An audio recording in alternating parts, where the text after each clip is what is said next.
Ladies and gentlemen, welcome to Best Kept Secrets Entertainment Studios. You are now in the game. We are jumping in live, folks, because we got a special guest calling in. He should be calling in any minute. You know him well. Sorry we missed the intro. It's the great Gerard Hector coming in. He's going to give us some insight on the NBA. So we just want to get him on. He's literally squeezing us in between quarters, and here he is. The great Gerard Hector, welcome to In the Game one more time. How you doing, brother? What's up, my man? How are you? Hey, man, we appreciate your time. I know you're busy on the grind, so let's jump right into it. Good. Thank you, brother. Hey, listen, we spoke a couple of weeks ago on the passing of David Stern, and you and I talked briefly, and you said it's complicated. Let our listeners know what you meant by that statement. Talk to us about what David Stern meant to the NBA and what his legacy is. So obviously, I mean, his legacy is one that's incredible in the sense that he took the league from delayed games in the early 80s to the global phenomenon that it is today. That's and debatable. So he needs to get credit for that, right? The issues that are challenging, of course, have to do with the ways in which he governed the league, right? Yes. I mean, I never met David personally, but I've talked to numerous people over the past several weeks that did know him well, that had worked for him, worked under him. And, you know, he's one of those rule with an iron fist kind of guys, does not suffer fools lightly, would often berate subordinates in public settings, berate coaches in public settings during league meetings and things of that nature. So, you know, there's some challenges there. And then, of course, the one big quote unquote blemish on his record is what happened at the Malice in the Palace, right? And the result of that being the dress code, which, you know, at worst is racist, at best is problematic, right? So that's what I mean when I say his legacy is complicated. Listen, I first of all, let me jump in here, Ghost. I appreciate what you just said because I have not heard any other NBA commentator, pundit, or anybody anywhere talk about the complications that come along with David Stern, and there were some, and not the least of which is what you just said, because I, too, know people that have worked in the NBA offices, worked with David Stern, and I've heard what kind of man he was, what kind of boss he was, what kind of person he was to work for, consistent with what you just said, that he would berate, denigrate. He ruled with a quote-unquote iron fist, if you will. Iron fist, yep. And people don't want to talk about that. I realize the man is dead, and you know, condolences to his family. And I also realize he did some good things for the league. But two things come to mind. First of all, let's not candy coat everything. If you're going to tell a story, tell the whole damn story. Okay? That's number one for me. And number two, I lost my train of thought, damn it. I was on a diatribe. I was feeling good. No, what was number two? Go ahead, Ghost, jump in. I just lost my train of thought. You sure? No. Number two is, my other question is this. I know David Stern did it, but what made him special, or what did he do that nobody else in his position wouldn't have done? Well, I think for him, he saw the opportunity to, because look, here's where I'm giving him credit. To me, of all the four major sports, right, football, basketball, baseball, and hockey, I mean, you could argue about hockey, but whatever. Basketball, more than the NBA, more than any of the other three leagues, that is the black league, okay? Yes. That is the black sport. And to market that to a fan base, let's be real, we're talking about the average fan, we mean white people. That's what we're talking about. Yes. And to market the black league to white people, that is a skill. So, you know, it's incredible. I have to give him some credit for that because he really, you know, he saw that we can have black people in your living rooms and you'll be okay with it and you will like it. Right? It's happened.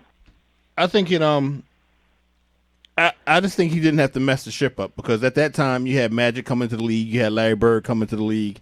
You had Right. you But had remember, you had those- talent the that games were still on transcended tape people. delay. The games were still on tape delay. But that was when after they came in and they got better and they created the excitement, because if the product wasn't good, it would have stayed on tape delay. So True, but he also to me had the to players fight the narrative, right? Yeah. The narrative that this league was full of drug addicts and guys on coke.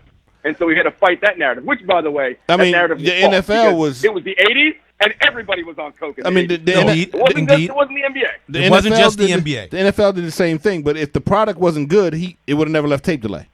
And see, that's the other Correct. factor of it. He benefited at a time where Magic came into the league, Larry Bird came into the league, and then subsequently Michael Jordan came into the league. So again, my question and my thought on it is, look, I will give the man credit, but let's not put him as a saint and pretend that he is without flaws. And like you said, I'll use your word, without complications, because there were some, not the least of which, like you said, the dress code, when that was implemented, was seen as largely racist against young black athletes.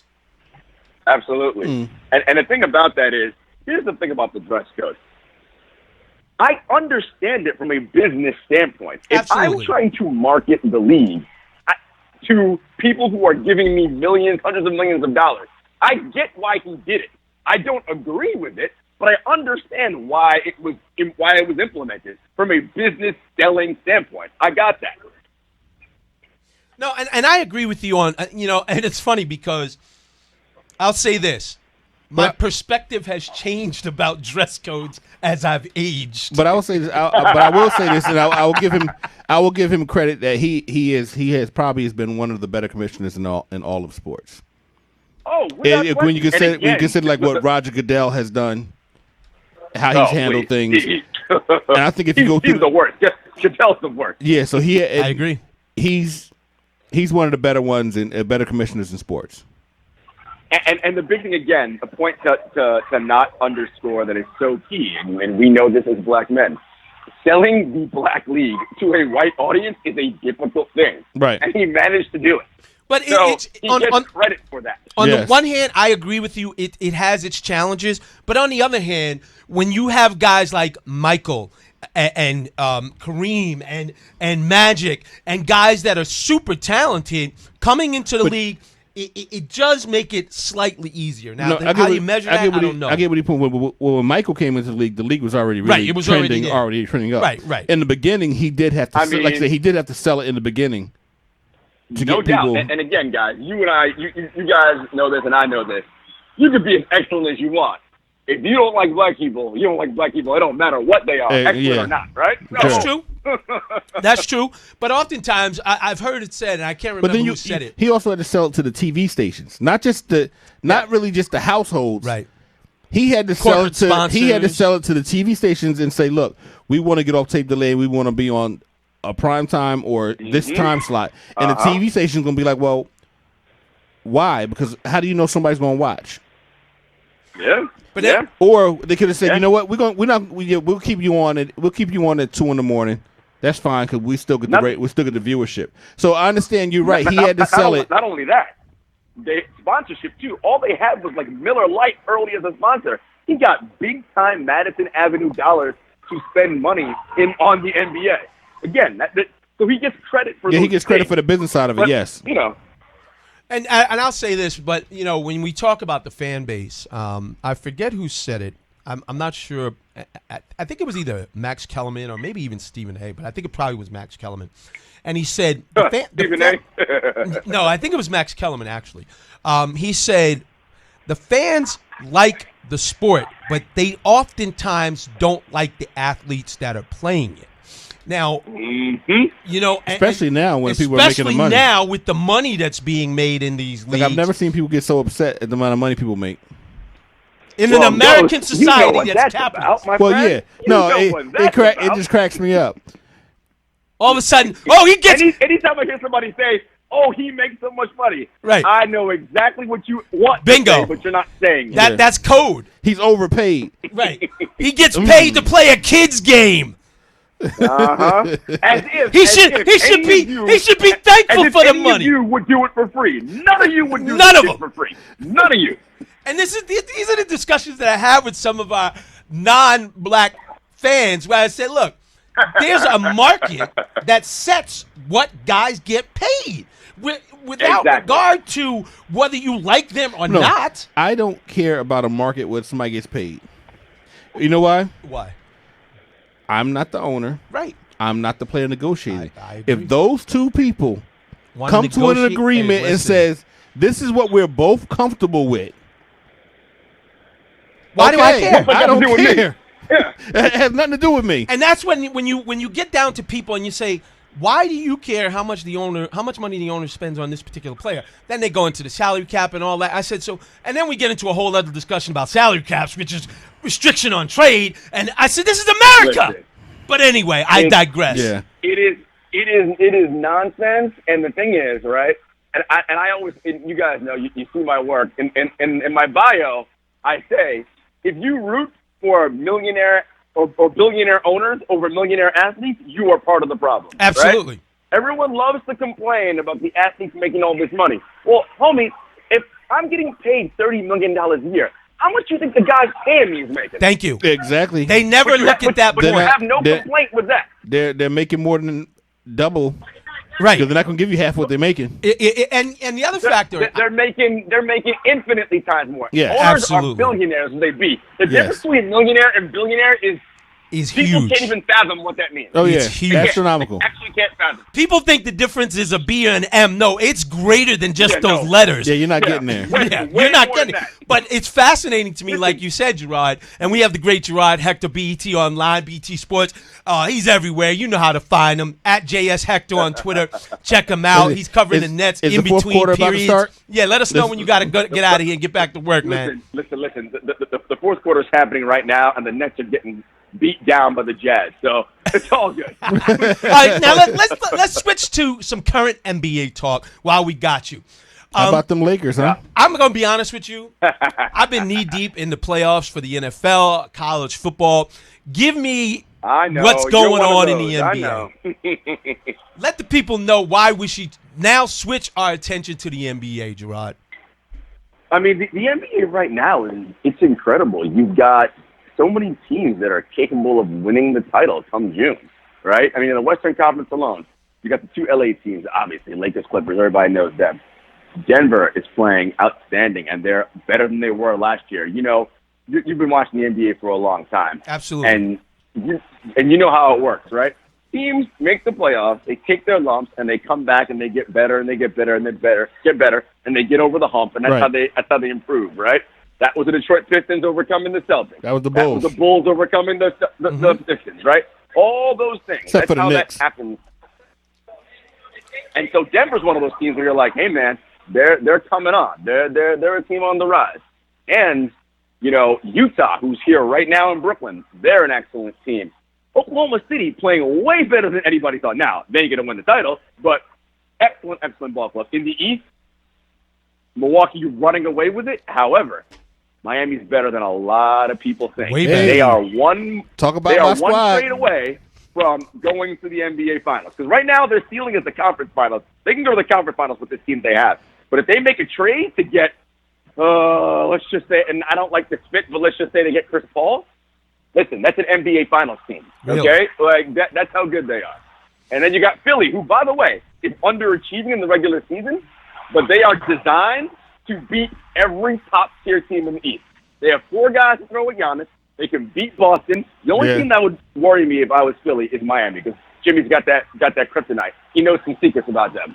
Mm-hmm. But otherwise, you know, it's wide open. Boston, Toronto. I mean, there's so many good teams and so many good young players. So many good young players. You have gotten me excited about the NBA. I'm not going to lie. I love what you just said. I'm going to make more of an effort to, on a nightly basis, to catch the games, because based on what you said, I'm like, wait a minute, what the hell am I missing? I better get back in on this. I mean, I'm a casual NBA fan until after the Super Bowl, and then I step up my viewership. Obviously, you know, I'm still waiting on the playoffs and blah blah blah blah blah. But after this comment, get your league pass going, my boy. Oh, we're actually halfway through the season. Yeah. But you know, I'm gonna say this about the NBA, and I think Golden State is set up perfectly. And I'm gonna say this. I understand what you're saying. And I'm saying Curry, they should keep Curry out and Clay out for the rest of the year. Why not? Because all you're going to do is come back and win some games and worsen your draft status. So if they keep them out, they end up getting the number 1 pick. Right. You're going to get a stud player, Right. a healthy Curry, a healthy Clay, a healthy Draymond, and a rookie who's going to be good. So here's flip. what I think It can they're turn actually around gonna real do, quick. and what I've heard from my sources around the league. I don't know that they are in love with anybody coming out of this draft, right? You're talking about Wiseman, you're talking about LaMelo Ball. I mean, I don't really love any of those people to be like that incredible. Right. What I will say they'll do is they want to see how good D'Angelo Russell is going to be. And if they get that number 1 draft pick, can they package D'Angelo and the number 1 pick to get another star who's on a similar timeline to Curry and Clay? Right. I'm not going to put any names out there, but Karl Anthony Towns. Whatever. I'm not saying they're going to get Towns, but, because Minnesota probably not getting off of him. But, again, if they're able to get a more established player to play along with those guys, that accelerates their championship status. They could turn things around real fast. It's interesting to see how a team like that and how quickly the San window Antonio, shut. It's San Antonio Spurs method. But, I mean, this team 2-3 years ago was the hottest thing in basketball. 4 years ago, they set the record for wins, most wins in the NBA franchise, and now they got none? But you know what? Because back then, the only injuries they got was a couple of Steph Curry twisted ankles, and you're out for a couple of games. Now this is the first time they've ever been hit with like major injuries to key players at the same time. Yeah. And that's a result of playing deep into June for 5 consecutive Yep. There seasons, you go. right? Absolutely. Like, your body's going to get wear and tear. Absolutely. And that's another sign to let people know that nothing is promised to you in sports. If you got a championship window You better have to right take now, it. you do everything you do to win now. Yeah, you take it. It may not happen next year. That's my overriding point. And what I meant by that is because when that window's open, you got to go through it because tomorrow's not promised, next year's not promised. They talk about it in the NFL. They say, "Oh, this is a win-now team." Every year is a win-now year, and every team is a win-now team. Because you don't know what's going to happen next year. You don't know. You got to take your shots. Hey, Gerard, man, I do appreciate In the Game appreciate your time so much, man. Let the people know where they can find you.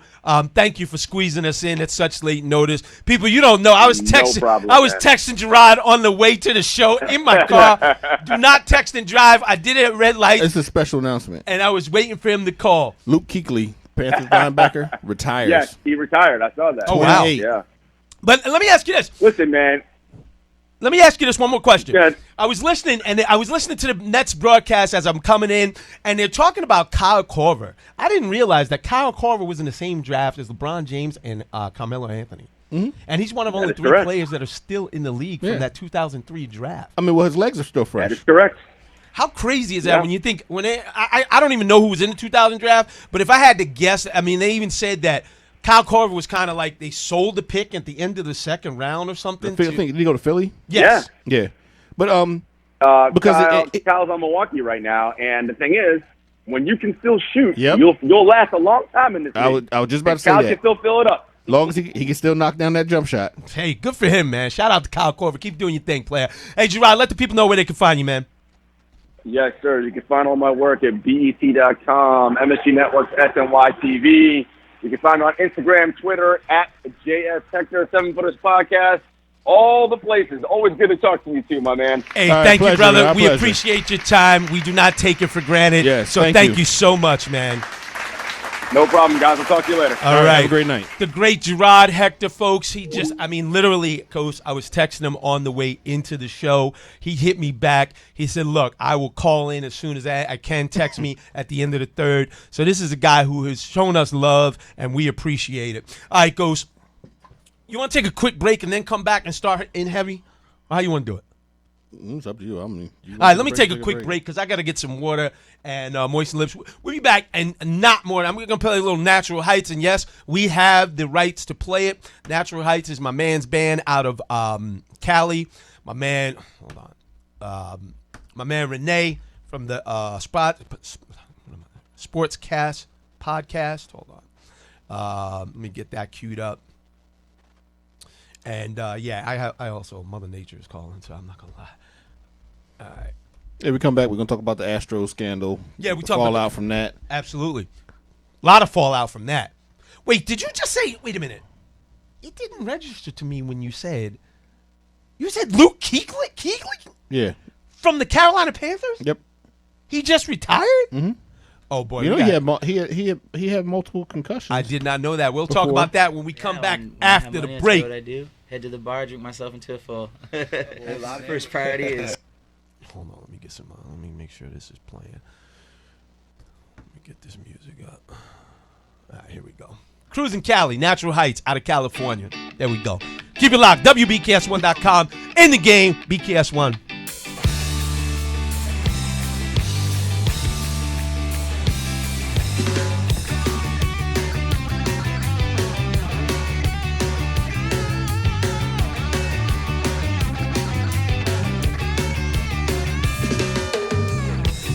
Let me tell ya where we're from. We're all born and raised off from under one sun.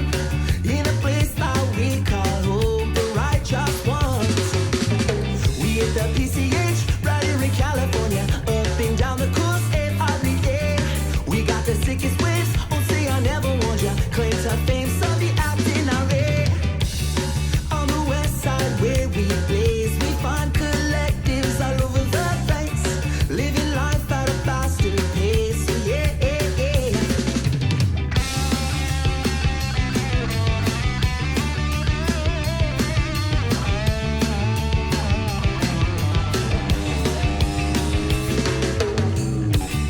In a golden state, where it's always that time of that day, soaking up the rays. Oh yeah. It was the Hollywood, southbound to San Diego, north to Frisco, we chill in the bay. Newport and Huntington, we really love to party. In Riverside, we love to play. Don't get me wrong, we've been state to state. But no one does it quite like the Cali way. So if you come down, take it nice and slow, I'll say, or get wiped out like a 10-foot wave.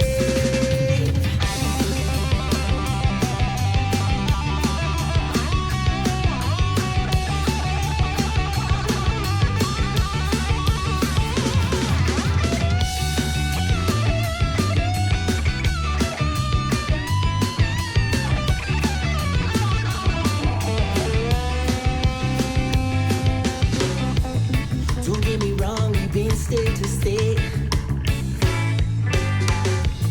But no one does it quite like the Cali way. You are.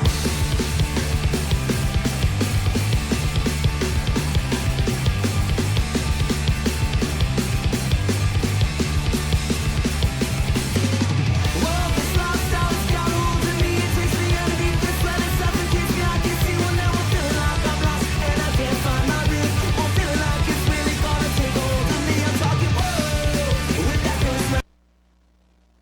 Was me, but now it's not the way it was. It's just my blood love. Something about it I cry. I can't just stop. I can't be.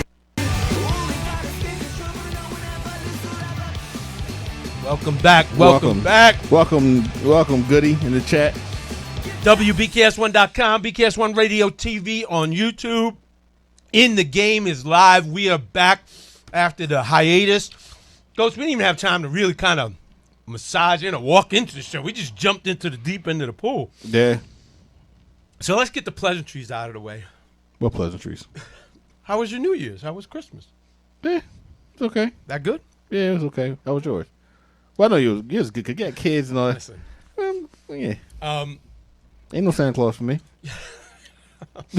I'll say this. Hey, kids, ain't no Santa Claus. I'm letting you know. Wow. I hope the kids are all asleep right now. I mean, somebody got to tell them the truth. My son knows there ain't no Santa Claus. I want y'all to know Santa Claus is your parent, so stop putting stuff on that list that's like $3,000 or $4,000 because otherwise you're really hurting the household. Let me say this about Be Santa, more responsible. about Think about more than yourself, kid. Christmas. My son has Nah, so many. I'm joking. There is a Santa Claus. There is a Santa Claus. You're a liar and a fraud. My son is so blessed, and I try to teach him to understand that. He's 5. But I don't. Obviously, he's 5, so he doesn't comprehend it. I think he just don't thinks grasp like it. the way he lives is the way every other kid lives. You know, we try to make him. We do make him give a toy away to you know, Toys for Tots, so he understands. And I'll tell you what he said last year. So I make him pick the toy out. I take him to the store. I said, because you got to pick something you would want, not some janky old toy. So what if he picked the PlayStation 4? He's not picking PlayStation 4. No, I'm saying, what if he did? What would you do? I would say we're not getting that for anyone. Why? Because I'm not getting it for you, and you're not getting it for some other kid. So we go to the stuff that he likes, which is like PJ Masks and stuff like that. And he picked out something, and you know me, I'm a hard lesson teacher.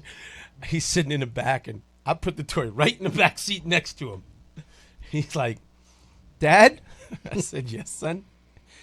He goes, I don't see any other kids less fortunate than me. I said, son, they're out there, and you're giving the toy away. So we get to the place. It's in Turtleback Zoo in Essex County. And he walks up. I said, give the man the toy and tell him why you're giving it to him. And my son, we're giving this so another young kid could have a Christmas that may not be as fortunate as me. I said, now give it to him. Stop acting like you losing something. This kid's got more toys, man. He's got so many toys he ain't even opened up yet. So it's ridiculous. Hey, It's very parents, bad. buy your kids stocks instead of toys. I agree, man. I told people Because don't even buy them. the toys going to be pushed away to the side in 6 Yeah, but months. you know, we try to buy him educational stuff. You know, stuff he can build with. You know, creative. But I'm not dexterity. saying. I'm saying because some people go overboard. They want to go out there and they want to spend $2,000-$3,000 on. No, one. it's ridiculous. But that's what people do. Yeah, that's crazy. So instead of spending that much, why don't you spend like $1,000? Then take the other $2 and you put it into some kind Who of the hell's interest spending bearing. $1,000 on toys? You'd be better, like you said, put that in an account for his There's college people fund. spending money on toys because everybody That much goes? Everybody wants to impress other people to say how much they got for their. I think a lot of parents buy a lot of toys so they can brag to other people saying how much they got for they can afford for their Let me kid. tell you something. I'm going to be the opposite of that. I'm going to tell parents how much I didn't buy my son. I ain't get him nothing. He got 3 toys, and they was each $5 on sale. I ain't bragging about No, nothing. but you're in a different generation. That you're not. You're That's thinking of it crazy. now with a different mindset. Of course, I did grow up in a very privileged as it relates to toys. You know, it's funny because when I grew up in my neighborhood, the kids all thought that we were the rich family. And I'm saying to myself, how are we the rich family, but we all live in the same damn building? Think about Well, that. no, it's always the one family you think is a little better off than everybody else. But we weren't. No, Their father had a Cadillac convertible. Perception is people's reality. You know why? Because we had, we had a basketball, football, we had baseball. Yeah, everything gloves, that they all wanted. stuff. Right. So they didn't have, but we lived in the same building. Yeah, so no, but anyway, perception is another thing. All right, Ghost. Let's jump into a little bit of baseball. The hottest story in baseball is this Astros cheating scandal. What is going on with the Astros? What's the deal right now? Well, the Major League Baseball gets found them guilty of using technology to steal signs. So they suspended the general manager for a year. Okay. They suspended the coach for a Manager. year. Yeah, the manager for a year. Right. They fined the team $5 million, took away their first and second round draft picks in 20 and 21. Right. But then the Astros turned around and they fired, I think the general manager's name was Ludlow. I think his name was Ludlow. Lulan or something? Yeah, and Hinch, and AJ Hinch. So both of them got terminated. So they'll be able to find another job once their suspension is up. And today, Alex Cora was let go by Boston. Right. Because they felt he wouldn't be able to lead the team. Because he was all over the report. That basically was his scheme. Him and Carlos Beltran's scheme to come up with the monitor and the hitting on the trash can. Well, how do you? Beltran, it's going to be interesting what the Mets do. That's the question for me. What do the Mets do? None of the players got any kind of penalty. Right. And he was a player at the time. Absolutely. But his name was in the report that it was his. He kind of started the idea. Right. So what do you do? Well, the question, I guess, then becomes, can you punish a now manager for something they did Well, no, as he's a not player? he's not being punished. Well, but listen to what I'm saying. Can you punish someone who's now a manager for something they did when they were a player? No. Then I guess what are the it- Mets no, required to question do? is, and the Mets are required to do anything. It depends on what do they want that stigma with their team. What stigma would that be? And well, then everything gonna come into question. Are they cheating? Why you deal with them? So I mean, because Boston could have been like, you know what, Corey, we're just gonna let you get your suspension and we'll ride with you. But here's the problem with Cora. Cora's a little bit different because I'm just saying they could have. They got rid of him because they didn't feel like he was he could lead the team. so this scandal they dated it back to Lavelle said Beltran says he didn't know. He was the one in the report who helped design the scheme. Mr. Baseball said protect the integrity of the game. They hired a cheater, but number one, did they know he was a cheater? Number two, he cheated as a player. Does that mean he cheats as a manager? Can you separate the two? And then my final question would be, does it matter? Does it matter? I mean, it's if you're the organization, do you want to have that doubt in your mind? Then go ahead, run with them. It's all what you can live with. It's up to your moral standard. I think the problem with Cora is a little bit different because Well, the problem with Corey is because he cheated again with Boston. Well, that's he my- didn't stop. Like so, that's going to be his biggest issue. and the issue is they won in 2017 with Cora as the bench coach, right?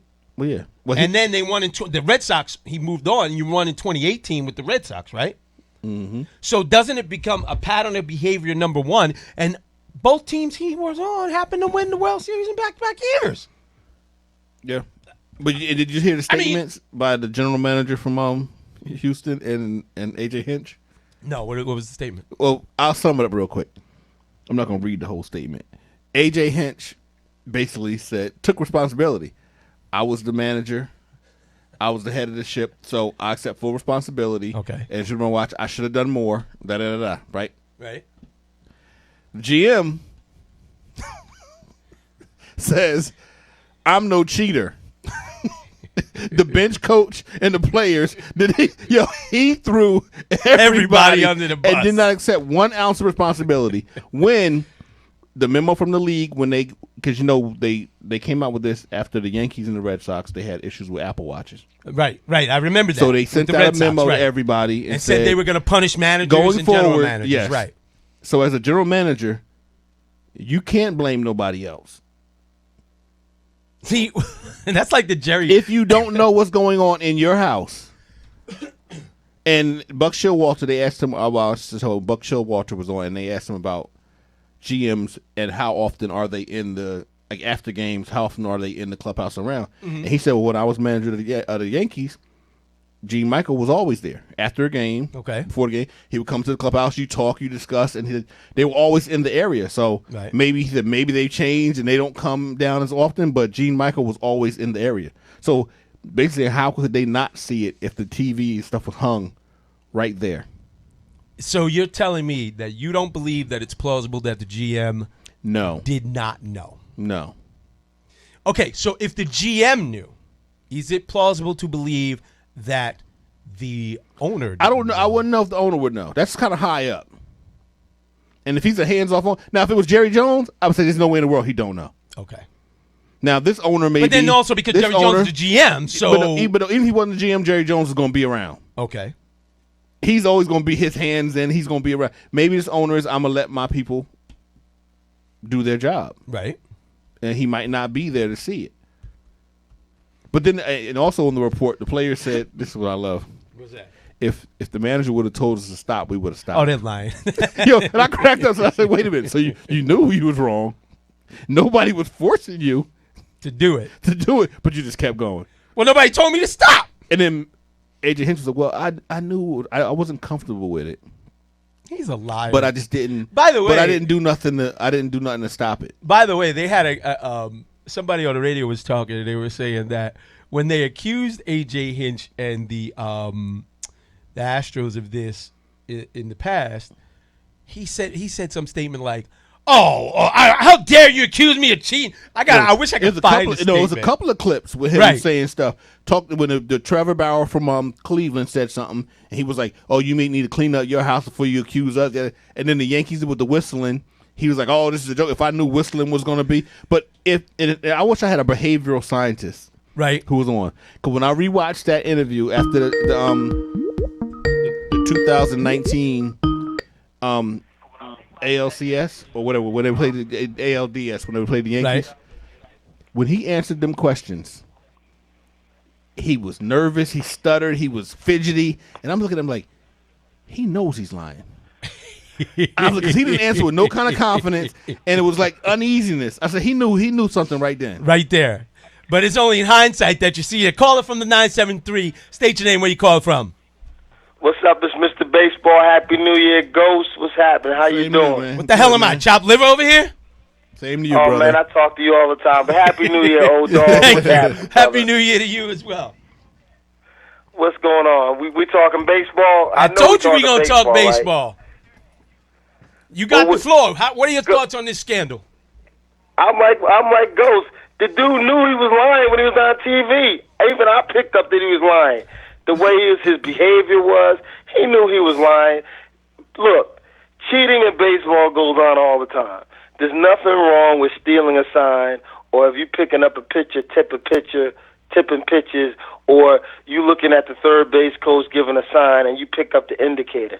There's nothing wrong with that. Nothing wrong with that. But when you start bringing in digitals and Apple Watches and cameras from all different types of angles, then you got a problem. But wait a minute. Now you're using a technical advantage, and you deserve to get hit. Wait a minute. Okay, let me just. Isn't this, you said stealing and cheating is all fine, but you can't use technology. Isn't this just the natural progression of the times? Because if I'm picking up, of course you can progression use technology, Because but you shouldn't. You don't use technology because it's already came out. That's against the rules. If I'm picking up on a tell that, like, say your glove is tilted a certain way because you throw your change up one way, your fastball another way, that's Nothing something wrong that with you're that. giving away. And if So it's like a poker tell. And if I'm on second base and I could pick up your fingers and then figure out, okay, if he puts this second base down, it's going to be this pitch. That's just using my. Nothing wrong with that. There's nothing wrong with Nothing that. But here's the and thing. even by everybody know, and Ron Darling said this, and I watched on Major League on the show last night. He said you would pick up when a player was tipping something. Okay. He said, you know what you did back in the day? You buzzed the guy, and then you turned around and There you got on second base and was like, "You're going to get your guy hurt." Or you'd plug him and you look at the dugout and be like, "I know what you're doing," and then he said, "Then it will end on. It will stop."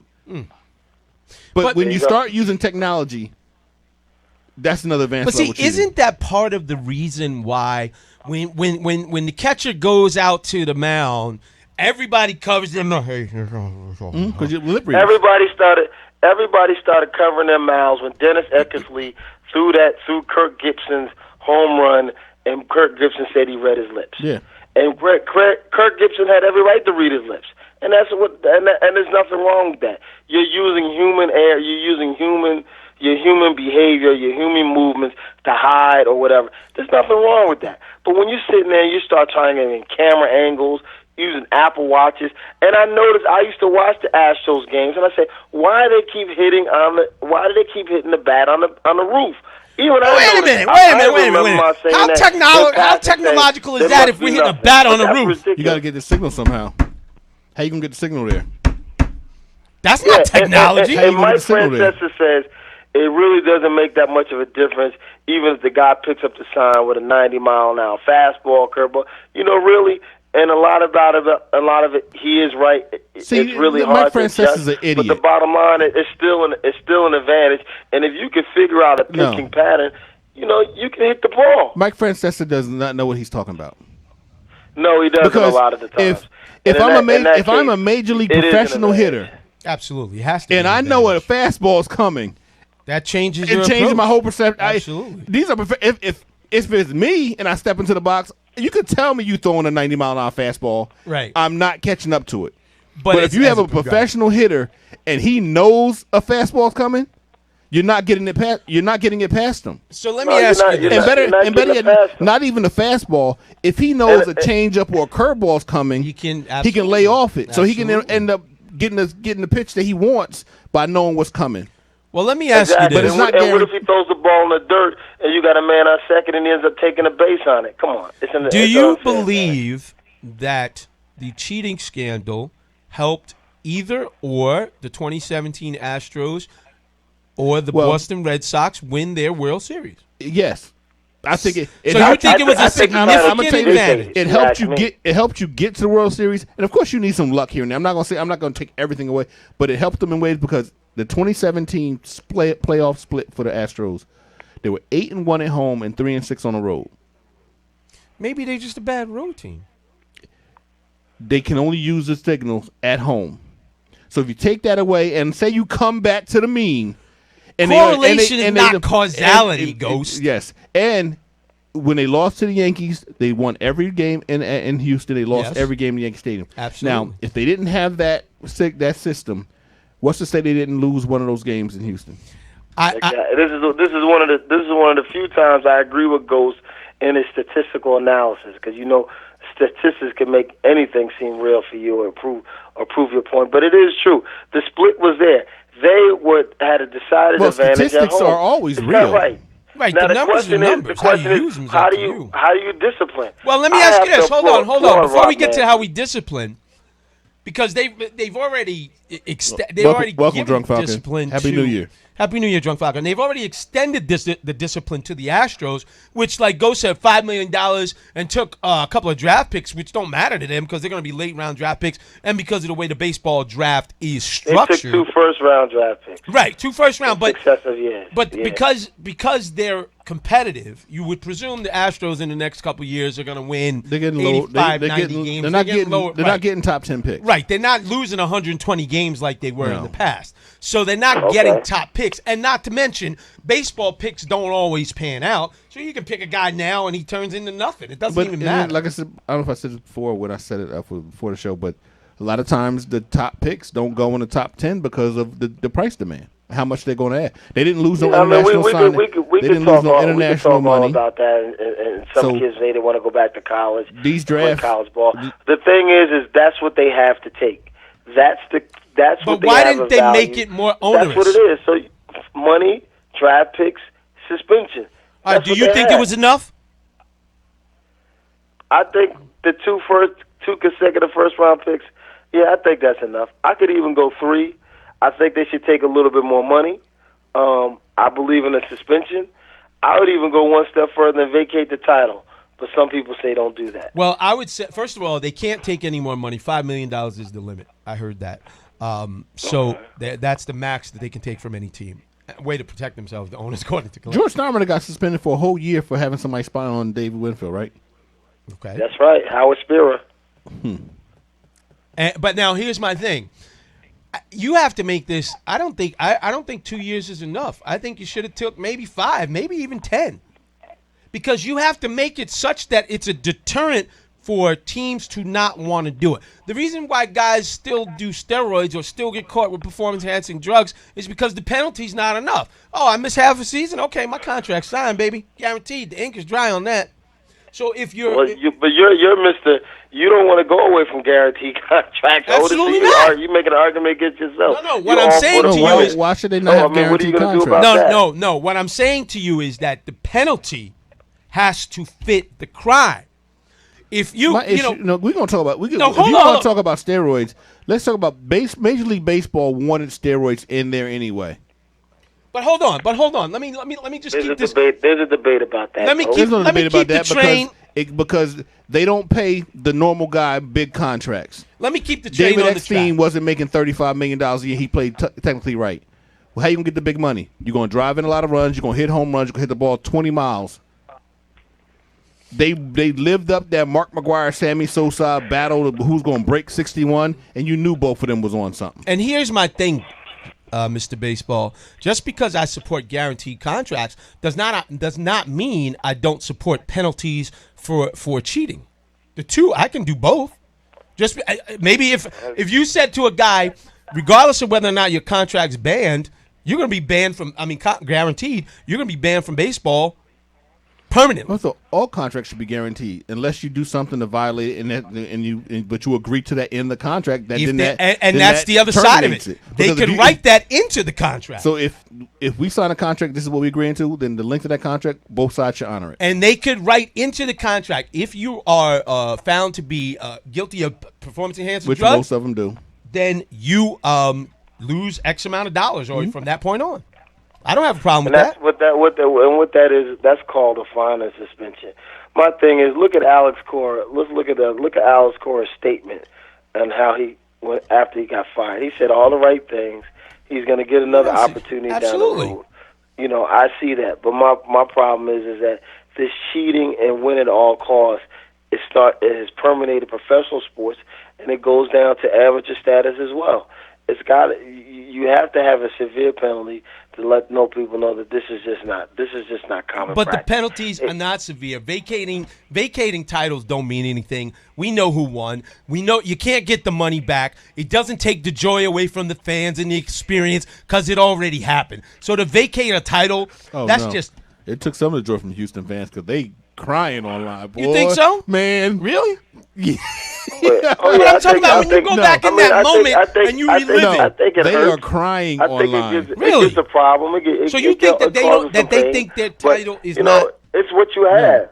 You suspension, fine, draft picks. Well, hold on. Let me flesh this out. So you think that Houston fans are? No, they're crying because everybody else is looking at it as tainted. Because now, they're not looking at it as tainted, but the perception of the masses is that it's What the tainted. hell does that matter? Oh man, people get hurt over it because it makes you people almost got say like you're an feelings illegitimate over that champion. stuff. They don't want us to believe that. Illegitimate, and so what? What does that mean? People gonna talk trash to you? Fans are fickle, man. They don't like it. Let me tell you something. You know what I would take right now as a Dallas Cowboy fan? An illegitimate championship. No, I don't wouldn't- care. We're not going to talk about. Because we're not you know what? talking I about wouldn't want Cowboys one. right Why? now. I wouldn't want one. But if all we of them do, if cheated- we're going to talk football, let's No, talk hold about on, that. hold on, Let's hold talk on, about baseball. that. if they had to cheat to win, I wouldn't want it. No. Win it straight up. I want I would prefer them to win it straight up. No, I But wouldn't. if I found out later, hold on. I'm not saying I knew at the time. What I'm saying is the Cowboys win. 2-3 years later, I find out whatever. 80% of the team is on performance enhancing drugs. Let me tell you how much I'm going to care. Exactly I don't, zero. Well, because I'm under the belief that 80% of players are using performance enhancing drugs anyway. But what I'm saying to you is, does it matter? That part doesn't matter. If you're doing some other part to me where you're cheating, then to me, yeah. I'm not talking about the fact If that I you're know cheating, about you pay it. a penalty. You get paid too much money in professional sports. For what? You have too much. You earn too much money. You're giving a lot. The least you can do is play the sport clean. Oh, stop I it. mean, What is play this, the, Little play League? the sport clean. What the? Play the No, sport hold on. clean. You know what? The sport doesn't pay you to play it clean. Exactly. And the fact of the matter is you just contradicted yourself because the reason the why sport. people don't play clean is because of the money. Look, That's why nobody wants to do it clean. If you're gonna cheat, pay the penalty when you get caught. That's it. This is no reason to be screaming No, at each other. there's If not- you get caught, you Nobody- pay a penalty. nobody if you get denied caught that playing fact. Steroids, using steroids, you pay a penalty. Nobody That's it. denied. Nobody I'm not denied gonna be that going fact. on these witch hunts. I'm not going to be going on these witch hunts and talking about. I could honestly care less. Just as long as when you get caught, you will pay a penalty, and that's all anybody really should care They about. do know they're going to pay a penalty, but like O said, the penalty is not a deterrent because the money is more than the penalty. Let me read this statement. Then what you do is you got to up the penalty. Either you're going to up the penalty, or you realize you just have an issue. Baseball still has an issue with performance enhancing drugs and things of that nature. They had it forever, and they always will. We understand that. So up the penalty. And here, I think the penalty they've given these guys fits right now. They don't want to because if you up the penalty, then home runs and runs come down and fan interest goes down. Let me read the statement, the joint statement that the Red Sox and Alex Cora released today. The Red Sox today issued the following statement on behalf of Principal Owner John Henry, Chairman Tom Werner, CEO Sam Kennedy, and Alex Cora. Today we met to discuss the commissioner's report related to the Houston Nationals investigation. Given the findings and the commissioner's ruling, we collectively decided that it would not be possible for Alex to effectively lead the club going forward, and we mutually agree to part ways. Cora added, I want to thank blah, blah, blah. We agreed today that parting ways was the best thing for the organization. I do not want to be a distraction. Ghost, my question to you is...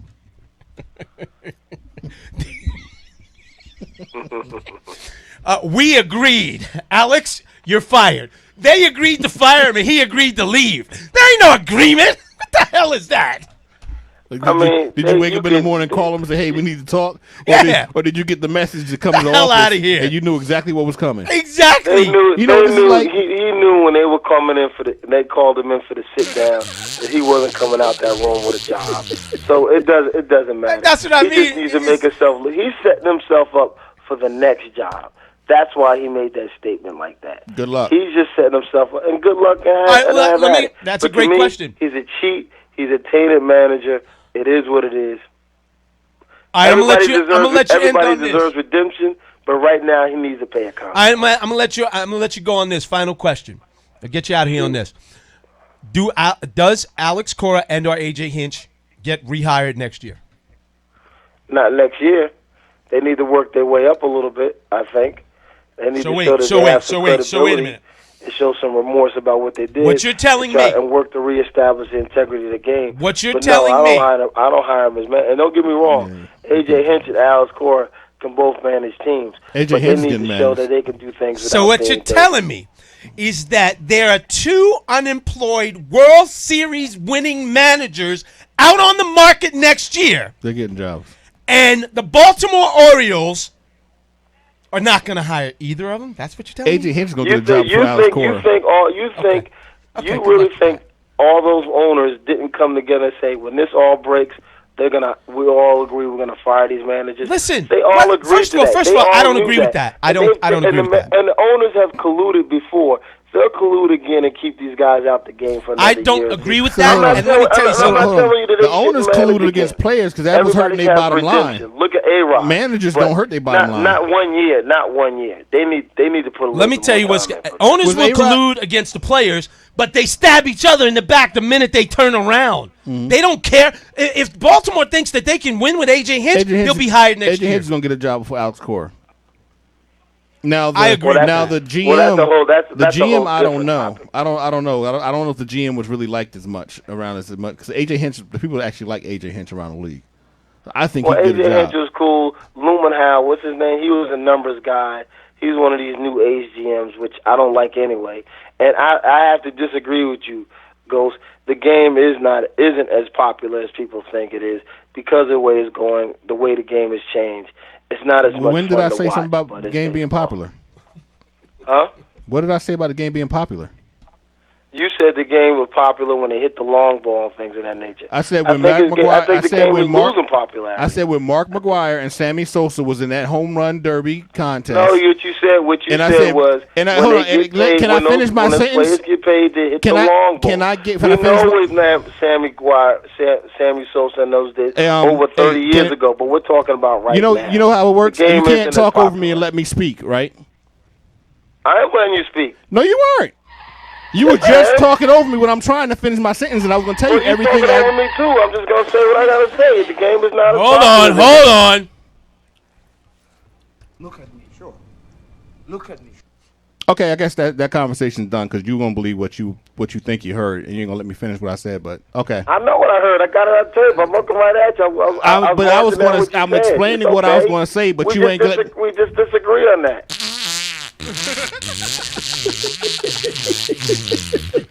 We just disagree. It's nothing wrong with that. You didn't let him finish what he said. No, I'm done. It's okay. He's done. I'm done. All right, fellas. Good night. Talk to you guys later. That's Mr. Baseball. I guess he got frustrated and just hung up. Wait a minute. Have we ever had a caller hang up on us? Like, what the hell just happened there? I think he hung up on us, Ghost.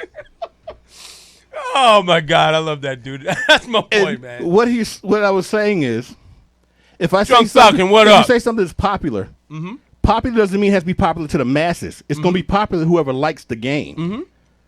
They like home runs and scoring. If they eliminate that, it's not going to be as popular to those people. I'm not talking about to the masses, so the numbers could be going over to the masses, but your diehard baseball fans are going to be there. Absolutely. Because they're baseball fans. And when they want to increase the fan participation and the fan liking it, what do they do in every sport? We got to figure out a way to increase scoring. True. What happened in hockey when the Devils was winning all them championships? but they had that slow down method where they were winning 2-1. They played that trap zone defense. Okay, the rules got changed because we can't have this going on because Wait, you're making the game boring. Are you talking about hockey? Yeah, you don't watch hockey? Here's a summary from Wikipedia. Hold on, I don't even know what that's about. See, you better turn that speaker off like I what the turned hell mine was off. that? I don't even know. Where did that come from? Sturm Ruger. You're talking about guns. What did you say that related to guns? Nothing. Maybe they thought hockey and they put hockey with guns. Let's take a quick break, folks. BKS1 Radio TV on YouTube. O-Dog and Ghost sitting here talking sports. We come back. We're going to talk some college football. Last night was the college football championship. Obviously, we're going to get into We're gonna talk about Burrow too. Absolutely. I got some Obviously, we're going to get into people's thoughts on him. the playoffs, NFL playoffs, and a preview of the AFC and NFC championship. Keep it locked. And to miss Mr. Baseball, we say this. Shut up, shut up. Natural Heights. You're listening to Natural Heights on BKS1 Radio TV.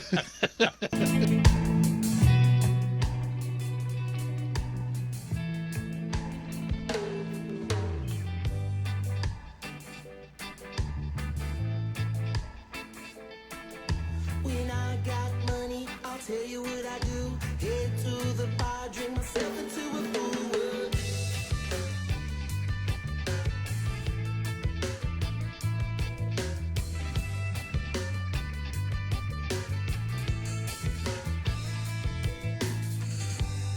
We start the party off only one way. We'll put your drinks in the air and say, oh, this could happen most every day. We'll be singing if you're feeling the same.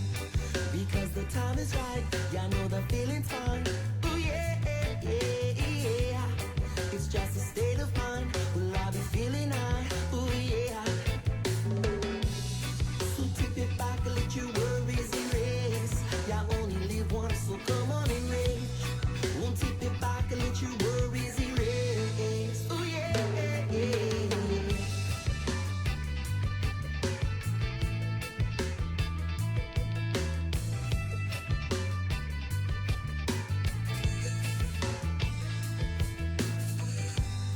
Ooh, let me start off by saying one thing.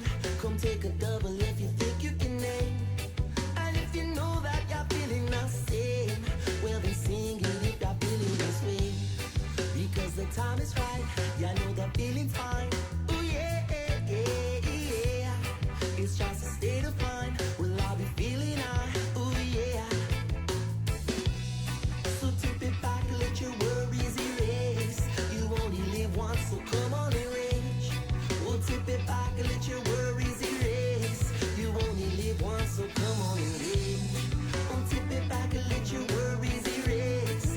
You only live once, so come on and rage. And tip it back and let your worries erase. Oh yeah, yeah, yeah.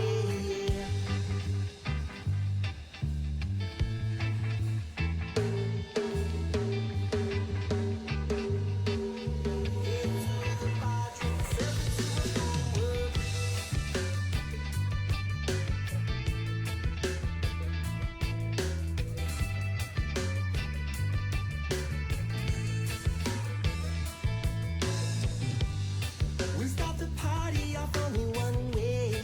We'll put your drinks in the air and say that this could happen most every day. We'll be singing if you're feeling the same.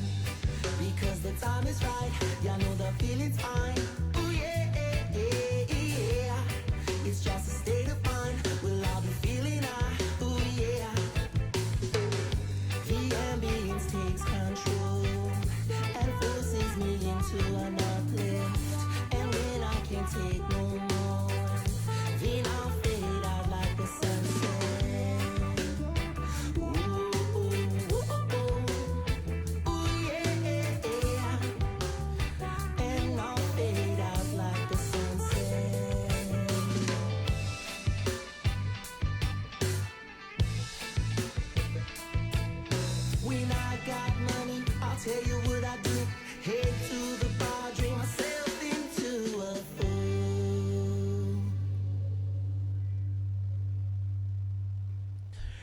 WBKS1.com, BKS1 Radio TV on YouTube. O-Dog in the house. To my left, he is Short Fuse, aka the Ghost. We are your In the Game host tonight. Ghost, wait a minute. I gotta find. I like this. I know it sounds silly, but I like this, and so I'm looking it up, and I can't find. Hold on. Oh, okay. January 14th. Today is National Dress Up Your Pet Day. Here's one that some people might like. I would have loved this a few years ago. National Hot Pastrami Sandwich Day. How do you feel about pastrami, Ghost? I don't like it. No? Nope. Man, let me tell you something. There's a place in New York City called the 2nd Avenue Deli, and they slice this pastrami about this thin, Ghost. I'm talking about thin, and it is buttery melt in your mouth if you like I just hot don't like pastrami. I don't like the taste of it. Really? I don't It even gives me know. like an aftertaste. I don't even know what pastrami is. Like, is it beef? It's Is some it kind of pork? cured meat, probably a cured beef or something like that. Maybe, I don't know. I have no idea. I don't like the aftertaste of it. It says, when served, the deli typically slices the pastrami and places it between 2 slices of rye bread, sometimes the classic New York deli sandwich. I'm not a pastrami fan and of rye bread either. I hate rye bread. It's served with coleslaw and Russian dressing. When pastrami and coleslaw combined, it's called a Rachel sandwich, similar to a Reuben when made with corned beef and sauerkraut. I did not know that. So, National Hot Pastrami Sandwich Day. What is pastrami? You look it up. It doesn't say. What is pastrami, folks? Do we have an answer? I think it's a beef. A cured beef with a bunch of spices. It's usually made from beef brisket, sometimes from lamb or turkey. You know what's funny is I don't like It's brisket. brine, partially dried, seasoned with herbs and spices, then smoked and steamed. I don't like brisket, but I used to love pastrami. Well, you like brisket then. Huh?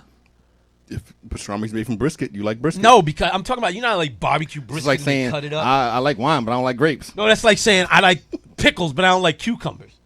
And you can like wine without liking grapes. Same thing. No, it's not. You like grapes. Wine is wine and grapes are grapes. But it's made from grapes, so you like Yeah, grapes. but no. You could like prunes and not like plums. It's the same thing. No, it's not. It is too. The sugar content changes.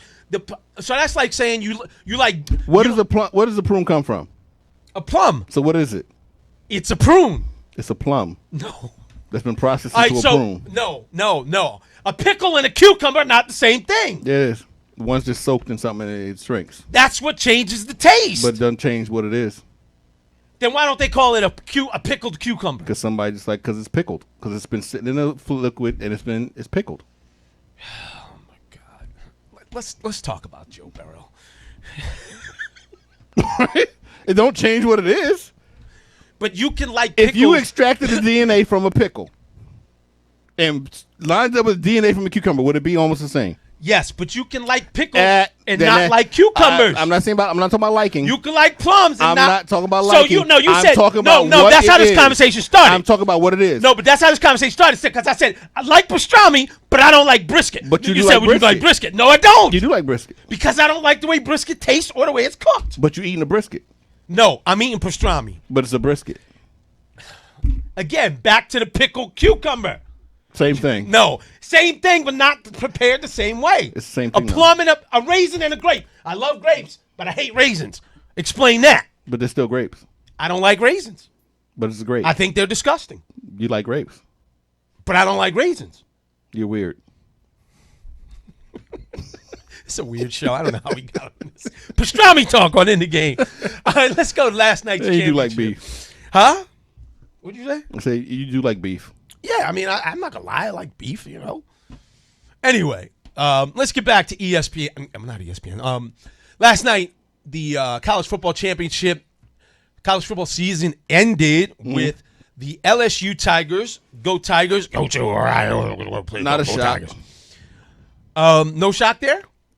Is it LSU Tigers? Was it Clemson Tigers too? Yes, it was the Oh, Tiger wow. Bowl. Yeah, LSU Tigers versus Clemson Tigers. No, it wasn't a shock. I thought LSU had the better all around team. Joe Burrow completes his season with 60 ghost touchdowns up against 6, I Was it believe. 60 or 63? 60, I thought it was. Correct me if I'm wrong. I heard it. I didn't. I thought it was verify 63. I'll let you. I'm gonna look it up and see, but I thought Yeah. it was 63. Joe Burrow getting hailed as a higher QB prospect than Trevor Lawrence of the Clemson Tigers goes. What are your thoughts on that? I don't know. Trevor Lawrence did it 2 years in a row. Yesterday was the first game he lost. Joe Burrow was his first really standout year. Yes. I don't know if he could be good, but I think Trevor Lawrence might be a better prospect going forward. He's done it longer. Trevor Lawrence being a sophomore at 2021. Joe Burrow being a junior or senior? I think he's a fifth-year senior, isn't he? 23. I think he's a fifth-year senior. And you said you've heard that some people say he's a better quarterback than Dak. Well, that was on Prescott. Mr. Baseball said that. Who said that? Mr. Baseball. Oh, he said that in chat. Yes. Huh. Let me think about that. Now, relatively speaking, I'm going to tell you, Ghost, there were some throws that he made last night that I watched, and I was like, if Dak could throw like that, Cowboys might be in the Super Bowl. I'm not going to lie. Dak put up numbers. Dak wasn't the problem. When was Dak the problem? Dak didn't exactly lead. Look at his numbers. Numbers, listen, Ghost. Look at his no. You go by QBR and all that stuff. Look at his numbers. All those are great, but when he didn't win a big game for him. So it was on his fault. The offense is the reason they didn't win a big game. No, I'm telling you, there's a lot of reasons why the Cowboys didn't win a big game, but we've covered that. We're not going to go over it ad nauseum. But Dak needs to be better, in my opinion. That's just my opinion. We're back to college football. But I would never say a college quarterback who's never played a down in the NFL is better than an NFL Well, quarterback. realistically speaking, you can't to go straight from college to the pros. You see the struggles that these young quarterbacks have. It takes them a year, sometimes two, to get really acclimated and adjusted to mostly the speed of the NFL, the tighter windows, throwing guys open. It's a totally different game than the college game. The speed is different. The players are different. They're more talented, bigger, stronger, faster, and we all know that as sports fans. So to say that Joe Burrow is better than Dak is a bit of a stretch, but I understand the sentiment. You know, I don't agree You got to prove with it. that. Well, I mean, there's no way to prove it. No, you got. I'm not saying a quarterback is better than anybody in the game until you get out there and prove it. Right. You get out there and prove that you can win, then I'll say, yeah, you're better. Yeah. College numbers better? Oh, yeah, definitely. But what do you have to say about the 60 touchdowns? That's amazing. He had great was 60, receivers. right? Yeah. Now, Ghost, one of the stories that emerged from last night. Yeah, 60 touchdowns, 6 interceptions. And he had 5 rushing TDs, so he totaled for 65 TDs. Hold on, let me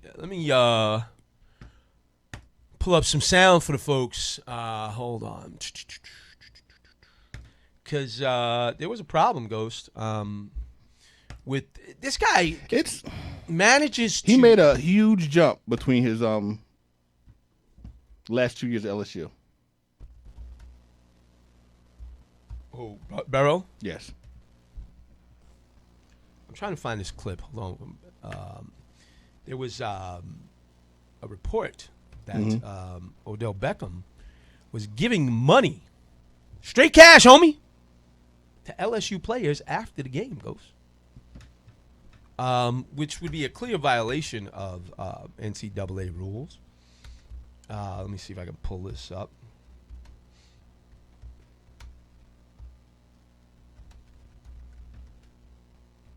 All right, Unless he gave it to seniors and everybody leaving. Here we go. Let's see. Now, LSU later came out and said the money was fake. It was fake. My question to you, Ghost, is do you believe that Odell Beckham Jr. would be giving out fake money? I hope it was real. I don't care that they gave him money. You know how much money the NCAA made off them boys last night? And he should. I hope we gave him stacks of hundreds. And they all went and tossed it at the strip club. At the strip club? You just spoke about parents not buying their kids Hey, toys. these are college kids that won a championship. Live your life. Have fun that night. Enjoy yourself. You're advocating the strip club? I'm advocating having fun. Whatever floats your boat. Whatever makes you happy. Hold on, let me see if I can get some sound on this. OBJ If you like it, I love it. Now, money to... You like it? But do I think it was fake? It could have been staged for a whole thing, but meh. I don't believe it was fake. I believe it's LSU trying to... But what if he gave them, don't they get like a per diem for food and all that stuff? A per diem? Don't they? But I don't know that Odell is the one that hands it out. What matter? Who gives it out? I would believe the school would be in. Here's the clip that I saw. Let's see. First of all, I want to know who posted it online. I mean, this is the world we live in. Stop Cameras being are dry everywhere. snitching, whoever that guy, person is. Let me see it. Who is number 2? Is he leaving? Jefferson, wide receiver. Oh, he's leaving? I don't know, is he? Then it don't matter. That's real money. Yeah, it's real money. It ain't fake money. Come on, man. Handing wads of cash to LSU players on the field after winning the national He championship. just gave it to him, right? No, he gave another stack to another dude. He was like,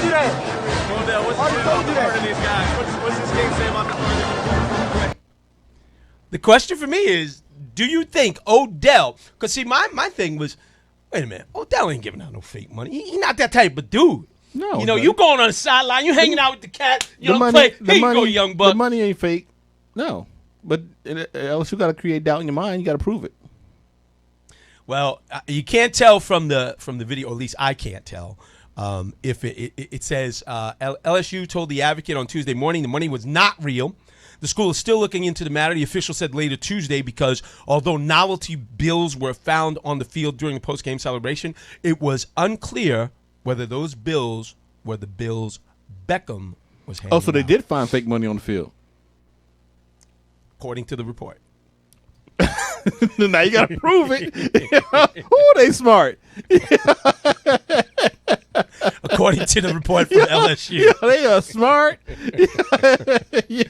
Somebody got up there quick. This is an elaborate plan, boy. Yeah, it is. Anybody got any Monopoly money? Who the hell's walking around with? I don't understand that. Who's got fake money No. and why? They probably put it in when the confetti. Was a bunch of confetti that dropped? Why fake money? It comes out in purple, gold, whatever. Because you're in New Orleans. People want to have money. I mean, it's different.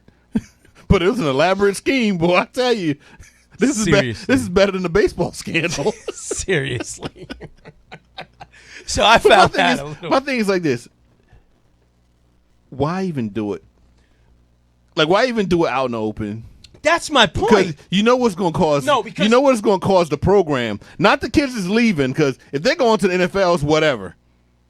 Here's why you do it out in the open. Because you want to be seen. Well, yeah, of course. Okay, so if you want to be seen, you can't then have that young wide receiver Jefferson saying, "That motherfucker gave me some fake ass money." Mm-hmm. So that's why it doesn't follow logically for me to believe that a guy like Odell, clearly with his ego, his notoriety, his influence and impact on young players, is going to be out there. But then the key is shaking hands with fake money. But then they have to say, did he keep the money? They could have just came back and said, he gave it back to him. I just think that Odell should have thought better, of course, in the moment. No, it's fake money, man. It's fake money on the field. I picked it up off the field. It's all part of the elaborate show. Yeah. And then he goes on to it's say from our this. reality TV show.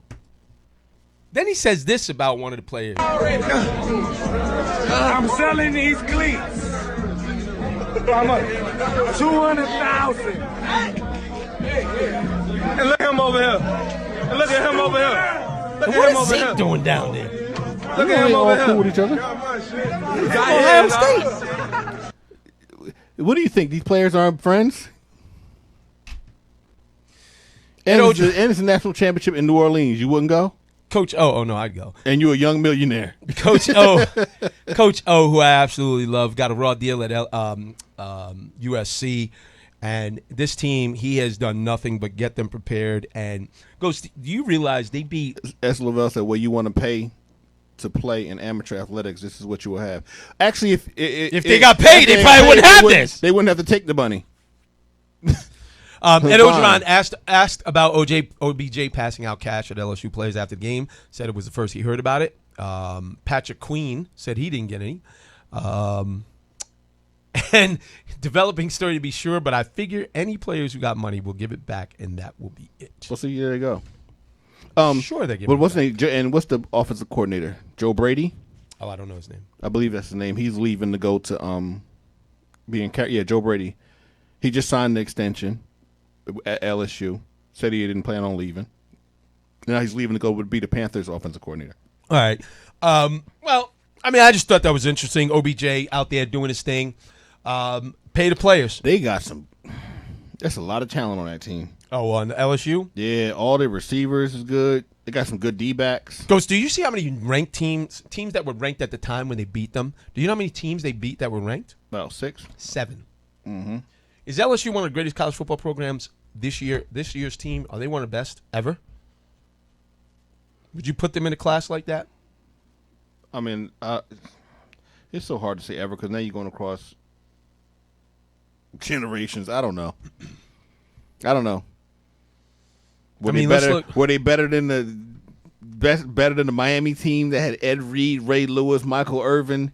That's a good question.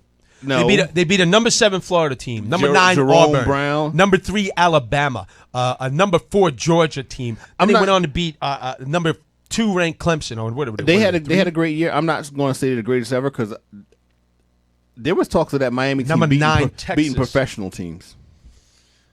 Which I mean, I'm not going to say they're better than that team. I don't know. They're one of the greatest ever. Yes, okay. I can't say one team is great than another because it's hard to say that. Absolutely. And you said the LSU offensive coordinator Joe Brady left. He's going to be the Carolina Panthers offensive coordinator. League's youngest active offensive coordinator. He'll become at age 30. Yeah, I'm happy for Coach O. I really like the guy. He seems like a down-to-earth, genuine guy. He's a Louisiana guy, and it means a lot for that town, that state, that community. So shout out to all the Louisiana Tigers. You know, you saw a lot of the older players. Marcus Spears was down there.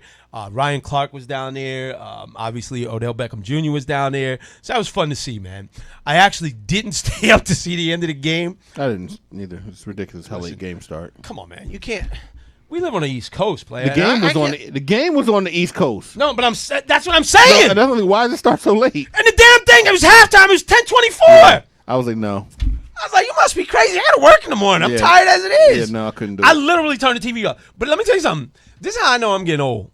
Because I turned off both playoff games on Saturday night and Sunday night. I don't watch late games in the NFL. If it's like 8. Done. I can't. I'm done. Because then you're looking at it's over like midnight. It's not later. And then I got to fall asleep. Thank you. I'm not going to fall asleep at 1:30. Yeah, no. It's ridiculous, Speaking of the playoff games. Yes, let's do it. That's perfect segue, goes. All right, let's go to a little NFL. Hold on. Let me get the package, as they call it. Hold on, the preview. There we go. NFL football. The playoffs are back. The divisional round. Ghost, who is the biggest surprise winner of the league? Of the weekend. The Titans, the Niners, the Chiefs, or the Packers? The biggest surprise? Biggest surprise to you? Titans, of course. Obviously. Titans beast mode. What do you have, 190? Yeah, Henry's having a great stretch. 370 yards in the last 2 games. They are just gashing people. I was stunned that they were able to go in and do what they did to the Ravens. I was saying to somebody when Mark Ingram got hurt, that was a huge blow to that offense. And it changes the whole dynamic. And I think that proved to be true. The Titans are hot, too. And then once they got up, I think Baltimore abandoned the run too fast. But then Baltimore's not designed to really come back from any kind of a huge deficit. Because they really don't have that strike-fast offense. The Ravens got manhandled at home. Mm-hmm. This is a 14-2 team, goes. Titans are hot. With the league MVP, arguably, or some say it's not, the argument's over. What happened? Titans are hot. They couldn't stop the run. Is it just and they got that steamrolled? Derrick Henry had 30 carries for 195 yards. And if you can't stop the run, I think taking Mark Ingram out of the offense, it really took away one of your other weapons. Because the backup running back, he's okay. He's not Mark Ingram. So you can key more on Lamar running. They best receiver is a tight end, Mark Andrews, I believe. And then Hollywood Brown is he's a rookie wide receiver. So they're going to have their ups and downs. But they don't have really no other – they don't have many other threats out there that the Titans had to worry about. Ryan Tannehill. And the Titans' defense is better than people gave him credit for. Ghost, let's talk about Ryan Tannehill. Because, we talk about how the quarterbacks get too much credit, and I'm going to be guilty of it right now and say, I'll go with the lazy man analysis. Ryan Tannehill has beat Tom Brady at home and the soon-to-be MVP Lamar Jackson at home. Mm-hmm. He went 7 for 14 and threw for 88 yards. So I mean, we really need to, they really yards. Need, and I'm gonna tell you, did you see the picture layout? The what? The picture layout that they had on I forgot what site was I on, but they had all the quarterbacks in the championship. They had Aaron Rodgers, right? They had Garoppolo, right? Mahomes, right? Guess who they had for the Titans? Derrick Henry. Well, Ghost. No, it's completely, it's total disrespect to the No. Hold on. You know why it's not? Derrick Henry's quarterback rating for the game against the Ravens was better than the quarterback. But that's the team they have to be. Like, he don't have to. All they asking Ryan Tannehill to do is what they asked Joe Flacco and Trent Dilfer to do. Don't crash for Baltimore back when they had a dominant defense. Not even what they did with Flacco. Well, no, they had a dominant defense. Mm-hmm. And they had a good running game because they had Ray Rice, and then before that they had what was the guy back then? He ran for almost 2,000 yards. Oh, is it Jamal? No, it was Jamal. Maybe it's Jamal. Wait, what is his name? I forget his name. But I know what you're talking about. But it's that same thing they're asking Tannehill to do: make your timely throws when it comes up, limit your turnovers, and keep the ship running right. And he's doing a great job of it. He's not committing turnovers. When an opportunity comes, he's making them passes. All right, Ghost, let's talk about the other Saturday game. Vikings that wasn't even a game. It wasn't much of a game. 27-10. We all saw it. Kirk Cousins wasn't even as close as the score. True. Garoppolo only threw 431 yards. Same thing. Don't turn it over a lot. Our defense is dominant because they have probably. I think they left in the playoffs right now. I think they have the best front seven because that defensive line gets after it. And then you got Richard Sherman who just takes out your best wide receiver. You could forget about it. How do you feel about Richard Sherman these days? Healthy. He's the same he was in Seattle.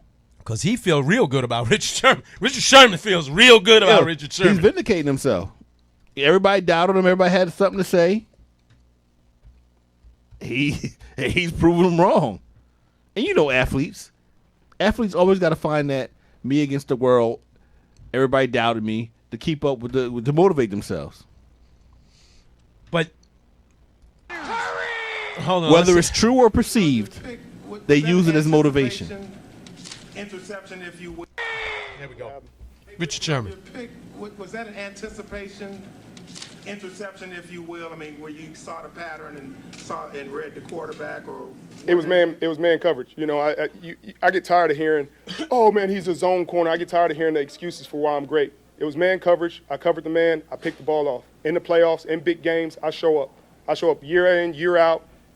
Whether it's 2011, 2012, 2013, 2014, unless I tear my Achilles, I'm out there and I'm doing my job at a high level. And I think I get tired of the excuses, for why I'm good. Oh, my God, they're playing zone. Oh, my God, it was this guy. Oh, my God, receiver slipped. Oh, my God. It's like, why don't other people get those ops then? You know what I mean? There's a lot of other corners out there who have the same ops I have, Why do you think that is? It's odd. It's like people got frustrated that I was so confident early on in my career. I was so confident early on so that people wanted me to fail. And when I didn't fail, it's like, how do we tear him down in other ways? How do we find a way to tear him down? You know what I mean? How do we find a way to rip his game apart? Because I'm too consistent on a year-in, year-out basis. Since I got in the league, every category that matters to a corner, I'm number one in. Completion percentage, interceptions, touchdowns against, yards, completion percentage, passer rating. If that was any other corner, it wouldn't even be a conversation. Richard Sherman feeling real good about Richard Sherman. He should. You know how many yards he gave up for the entire season? How many? I think it was 225. Is that good? Just about. I don't know what other corners gave up. I mean, I don't know. Sounds decent for 16 games. Mm-hmm. So what is that? That's roughly blah, blah, blah, blah, a little bit over 10 a game. 15 maybe? I don't know. I mean, it sounds good. 12. Sounds a lot good. It means you gave up barely a first down a game. All right, I'll give you that when I do the math. Now I understand what you're saying. And you're lining up against number ones? Yeah. All right. Now, I don't know if they play zone. See, now you're doing the same thing you just said. No. Now you're doing the same thing you just said. No, I'm Oh, wait, I was own quarterback. I was owned. I'm talking about how the stats are created. Like if a D whether back, it's if the 2011, defensive backs 2000. are in a zone coverage and Right. somebody catches a receiver, that D back is not covering that receiver That credit, he doesn't get credit for that yardage. Right. That's what I'm talking about. I'm not talking about whether he's a zone or a man receiver. I think he's the best, one of the best cornerbacks in the league. Him and Gilmore, and then the guy from Baltimore, was a guy from the Buffalo, Tre'Davious White. Okay. I think they're the 3 top cornerbacks in the league. Jamal Lewis, there it is. Yeah. Jamal Anderson was the Falcons Falcons, running back yeah. with the 30 bird. Drunk Falcon would know that well. But that's all the Ryan Tannehill got to do is just limit your turnovers, and until somebody stops Derrick Henry, you keep running them. Yeah, I mean, all right, we'll get to the preview, but let's run through the final review. The Chiefs, Ghost, were down 24-0. Chiefs have the greatest offense I've ever seen, And then went on sometime. not the whole game, the second quarter. I got home, and I turned my TV on. It was 21-0. I said, "Oh, damn, this game's over." And then it wasn't. Then the second quarter happened. Yeah, and then it wasn't. Like I can see somebody came back from that far over the course of the entire game. No. You know what's crazy is that because I thought the game was over, it was 24 or whatever, and I was like, you know what? I think I walked. I was doing something around the house, but I wasn't really watching the game. It was on. Next thing I turned up, Coach, I came back into my living room. I said, wait, why? It's 21. But you know what? Hell? Because Kansas City's offense is scary good. How did they get the ball? I didn't see how the ball They got. just scored quickly. And then you got it started. I mean, they off, scored like 3 touchdowns It in like started off 3 with minutes, a huge right? return Okay. on by Hardman, which like basically kickstarted the energy. And then it was just like defense got a little tighter. Houston had some 3 and outs, didn't score, and that offense is ridiculous. Like they're scary good. I mean, how do you? They were down 24-0 and then put up 51 In 3 quarters. In 3 quarters, they didn't even. They said we'll spot you 24. And don't worry about We it. won't even play the first quarter. Like you don't get down. But see, now any other team in there that's built right now, I don't think can come back from that deficit. The offenses aren't designed. Like the Kansas City's offense with Tyreek Hill, Travis Kelce, the rookie Hardman, they're so fast, and Watkins on the other side. Oh yeah. Well, let me ask you this: given what you just said, and I like that thought process, what team? Not saying they could, but what team would be best built for that type of comeback? To come back from a large deficit? Right. They're the only ones that's left in the playoffs. What did you think about that Packers-Seahawks game? Yeah, it was boring. Yeah, I found it to be a little bit. I was a little disinterested. I mean, I just wish the Seahawks. They have to invest in some other weapons for Russell Wilson. Yeah. And the defense. But now nobody was saying that the week before when DK Metcalf was lighting it up. They beat the Eagles. I'm just talking about the beat the elite Fair team. enough. I'm talking about beat the elite teams. Fair enough. And it happens that they had a lot of they starting running back and they backup running back go down right before the playoffs. Mm-hmm. No, the top 3 running backs. Yeah, Procise, Carson, and I forgot the other one. Oh man, I forgot his name. But they all went down hurt, and they're basically a running team. Mm-hmm. So now you take that back. How much did you expect really Marshawn to come back and really be able to do in less than a month? So I just think so that game really didn't excite me. Well, I thought it was going to be defensive backs closer. Adams just showed that Seattle's defense is not what it once was. They could not stop him for nothing. Marshawn Lynch had some choice words Marshawn for the young players in this league. Let's give it a listen. I love Marshawn Lynch. I don't think he should ever retire. A 3-game comeback here. That was solid. 4 touchdowns in 3 games. Pretty solid. What's going through your mind right now? Shit, we lost. Come back next year? Shit, we'll see what's happening. So look, I'll say like this though, right? It's a vulnerable time for a lot of these young dudes, you feel me? They don't be taking care of their chicken. So if it was me, or if I had an opportunity to let these little know something, I say take care of y'all money, African, because that shit don't last forever. Now, I done been on the other side of retirement, and it's good when you get over there and you can do what the fuck you want to. So I tell y'all right now, while y'all in it, take care of y'all bread. So when y'all done, go ahead and take care of yourself. So while y'all don't take care of y'all bodies, you know what I mean? Don't take care of y'all chicken. You feel me? Don't take care of y'all mentals, because look, we ain't lasting that long. You know, I had a couple of players that I played with that, you know what I mean, they no longer here no more, they no longer. So, I mean, you feel me? Start taking care of y'all mentals, y'all bodies, and y'all chicken when y'all, you know, ready to walk away. Go take care of your chicken, man. Yeah, man. Take care of your bread. Take care of your chicken. Money. I love Marshawn Lynch.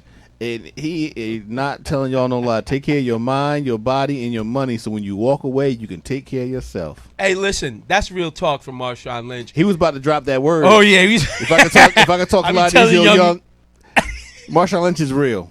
Yo, let me tell you something. I sometimes at work it's not as busy, or maybe I'm not as busy as I should be. But I watched some videos about Marshawn Lynch. Mm-hmm. And I love him. He's just a real dude. I mean, he's very likable, and if you like real people, like I watched this one go, so I'm showing you the video.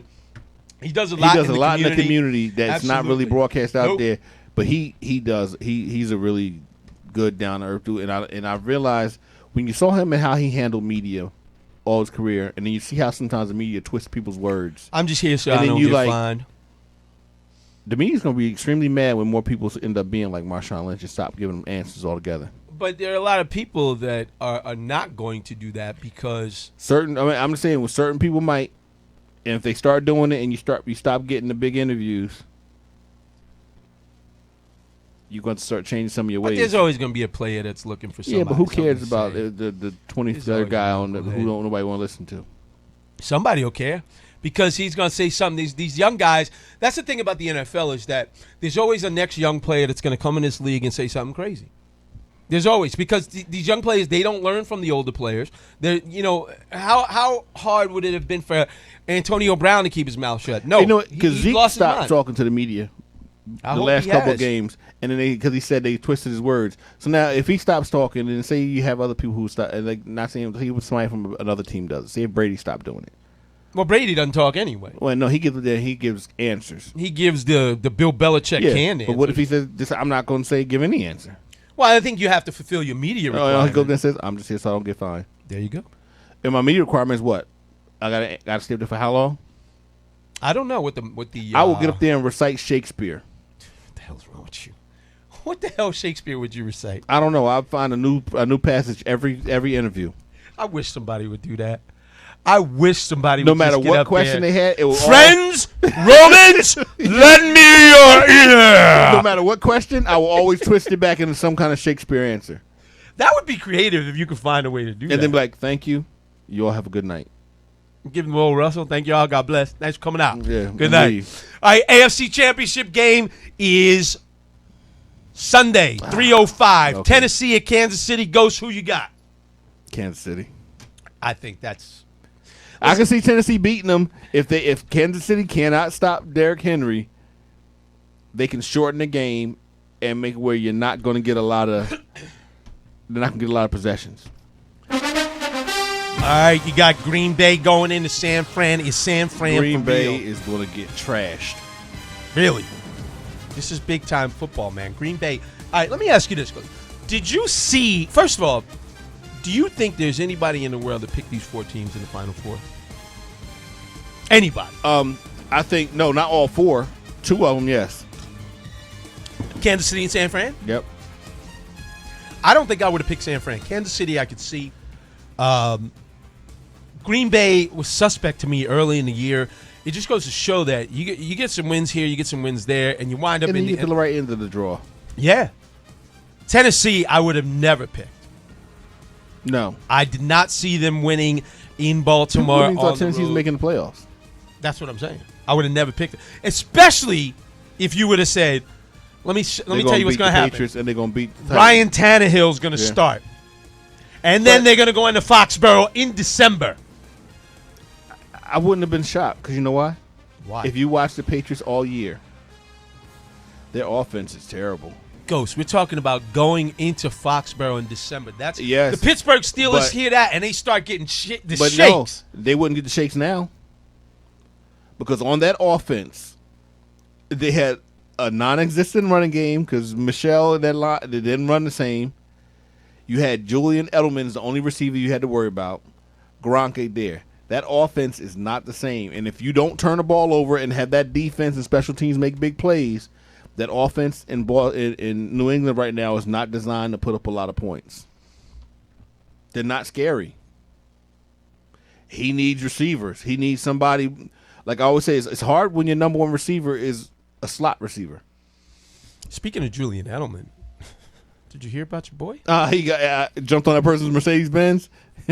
Yeah, he was out there wilding. Was arrested and cited for jumping on somebody's Mercedes in Beverly Hills. He was a little drunk.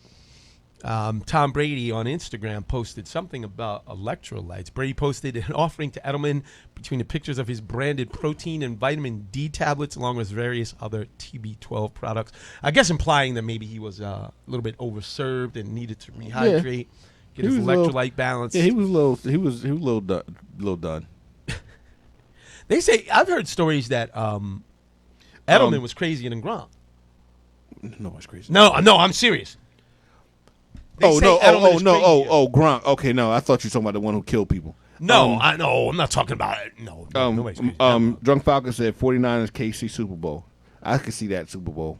I definitely think that's Super Bowl. But, you know, if the Packers and KC played, I believe that would be the rematch of the first Super Bowl. If the 49ers, if KC and who played? Green Bay. Wait, that was the first Super Bowl? Wasn't it? I thought it was, who was in the first Super Bowl? I thought it was KC and Green. I'm going to check it out. Yeah, find it. I don't. 49. Wow, the first Super Bowl. We should know this. We're NFL fans. I got too much on. Yeah, Green Bay Packers versus the Kansas City Chiefs. Who won? Green Bay. What's the score? 35-10.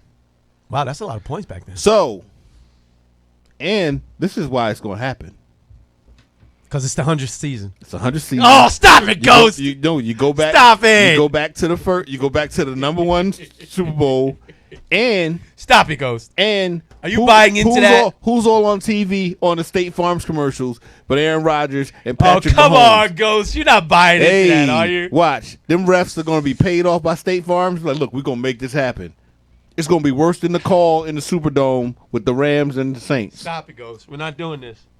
We're not doing this. Is that where you're going with this? Yep. Ghost. They're going to allow the Packers to get away with so much dirty stuff against the 49ers. Ghost, come on.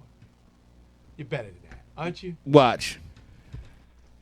49 player going to be tackled. He's going to be down for like 3 minutes. The ball going to pop out. They're going to rule it a fumble. And they're going to let the guy return it. Watch.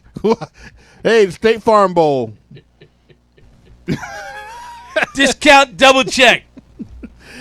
No, when somebody said that, I was like, wow. I said, yo, it would be so crazy if the league really wanted this to happen. Finally, Ghost, as we make our final round, today's show, Bill Cowher is going into the Hall of Fame as a coach. My first question is, do you think he's worthy of that? Yeah, he had a good run. Okay. And Jimmy Johnson going in. Way past time. I agree. Because how many coaches won 3 and 4 years? How many coaches won at the college level and the pro level? Yeah, I think he should have been in the Hall of Fame a long time ago. But here he is. How do you think it reflects on Jerry Jones to not have him in the Dallas Cowboys and Ring of Honor? As a Cowboys fan to you, what does that mean? Nothing. Anything? Nothing? You don't think that he should, that Jerry should rectify that and put him in the Ring of Honor? He'll probably end up putting him in there because they said he was close to doing it before, but for whatever reason, I don't know. I think it's petty. I don't think it's that big of a deal. No? No, who cares? I don't know, man. I think I kind of care. Why? You know he's great. Just because you put your name up on the wall don't mean nothing. It ain't changing. Well, it ain't changing the opinion. If it doesn't mean anything, then why have the Ring of Honor? Because it's some You're sort of honor. talking to the wall. I don't care whose name's on that ring. Like, what are you talking about? It doesn't matter. It doesn't take away their greatness. Like, you want me on that wall. You need me on that wall. Like, I don't think just because the names aren't up there. I think that's what Jimmy's saying. You want me on that wall. You need me on that Jerry wall. Jones' name ain't up He there. should be on the wall. It should be, yeah. The Whatever. guy gave the Cowboys, he coached the Cowboys basically to 3. I'm going to say 3. I realize Barry Switzer was the head coach, but it was Jimmy's team. He should have been coaching. Oh, right, you're right. He only won 2. That's right. He won 2 technically, but for me, it's 3. Well, we're going about the reality of it. And my reality is 3. Okay. Just telling you. Whatever. Because, damn, that's her money, son. So, he'll be up there probably. They probably going to put up there at the same time. I think that's another thing that's long overdue as well. Let me just see if there's anything. Oh, did you hear Chad Johnson's coming back to football or going to get a tryout? Where?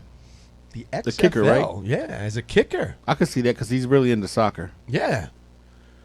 Do you think that Chad at 42, a kicker? What do you got to be a kicker? He can kick the ball. He plays. He can kick. But those kickers at 42 don't generally do well. I mean, it all depends on what kind of shape you in. Have you seen him work out? No, I have not. He ain't the typical kicker. Really? No, I'm just saying the shape he's in. He's not the typical kicker Okay. as far as being in shape. All right, real quick before we get out of here, Ghost. There's 2 topics we didn't talk about. We didn't talk about the Giants hiring Joe Judge, and we didn't talk about the Cowboys hiring Mike McCarthy. What are your thoughts on Joe Judge first? I don't know anything about him. He comes from Bill Belichick, so I'm assuming he's going to know the rules and fundamentals of the game. He was the wide receiver coach with the Patriots. Wide receivers weren't really that great. I don't know. Well, Bill Belichick breathed in his direction, so he must be great. Yeah, right? he might. I mean, something had to work. He said Bill Belichick. He's a good football mind. I think Belichick would wanted to rather give him up than give up Josh McDaniels. Did McDaniels get a head coaching position? No. You think he's going to ride it out and wait for Bell? This is why I think he didn't get a position. Because he wants. Because I think that teams might not even offer him a position. Because I said this on Twitter. I forgot who or somebody. Is that maybe when it comes down to the final decision and he didn't separate himself that far from the other interviewees, teams take into account that if Bill leaves next year or the year after and the Patriots come calling, it's a large likelihood that he'll go back to the Patriots. So if it's why though? Invest? Why would you believe that? Because you think that's probably where I'm going to go back there and I'd rather win there. But why? Because he has a strong affiliation with him. But hold on. But you got a relationship with the owner, but the team's not going to be the same. Tom Brady's going to be gone, and you're with a new team. That's the way the NFL works. But you go where you have a relationship with the people. The only thing I can see him going is... If it's a year, most of that team is going to be there. Yeah, but you don't have that same quarterback, so the team is built around Brady. He's going to be here with Baker Mayfield? Well, I'm saying, but you might have a younger... But I can go there. I can go back to the Patriots. I know I got an owner who's going to get me what I need, and I have a bond with him. The only reason why I would see him going back, if he had left previously, it would be money. If they paid him more. If he likes their more. And if that's... I'm just saying why teams might not offer him the position because they might think, whether it's real or not real. Right. Why will I invest time into you and say I'm gonna build my program with you if I think that you might leave? Well, you got to believe that they're giving you, that McDaniels is giving you a commitment. But this is what I'm saying. If they don't believe that, he can say what he wants, but if they believe in their mind that you may leave and go back to New England, it might not even be real. But I'm saying if I believe strongly, that's a large possibility. If Kraft calls him and offers him enough money, he's going to leave, and I got to do this whole search over again. Why would I? And you didn't really separate yourself in the interview from another candidate. It's like neck and neck. That could have been the deciding factor. You know what? We'll offer Stefanski the job instead of him because we think he may leave. All right, let's talk. Finally, Cowboys hire Mike McCarthy. Give me your thoughts. I think it's a good pick, good coach, good pickup. Same Same record as Sean Payton. Same number of Super Bowls Sean Payton. Great quarterback as Rodgers. One more. There's only been one coach who's won more playoff games. That's in there now. That's Belichick. Mm-hmm. So why not? All right. And sometimes you got to be away from something to change. Listen, I hope he and has. Sometimes you don't need to change. Sometimes people just need a fresh voice. Well, listen, I'm not against I was never against getting rid of Jason Garrett. I'm not necessarily sure that I think Mike McCarthy is the right guy. I think it remains to be seen. And I mean, I don't have a choice, but I'm willing to give him a fair shot. I'm not ecstatic about the hire. It didn't really do much for me. I look at a more of a heavier set Jason Garrett that's going to be pushed around by Jerry, so we may have the same problems, but I guess we got to see. Tell me a coach that's going to come in there who's going to be more dominant than Jerry Jones. And this is what I get. Nobody. People crack me, so that it doesn't matter who's there. No, you're right. So then nobody's going to be happy with anybody who's going to be a coach of Dallas because he is going to be the presence. So either you're going to believe that he's going to say he's not going to be as meddling, or he's not. No, you're People right. aren't going to believe it until it happens. So this is what gets me about all Cowboy fans, which is why I had to unfollow a bunch of them and mute them, because you people are so damn annoying. Like you cry about everything.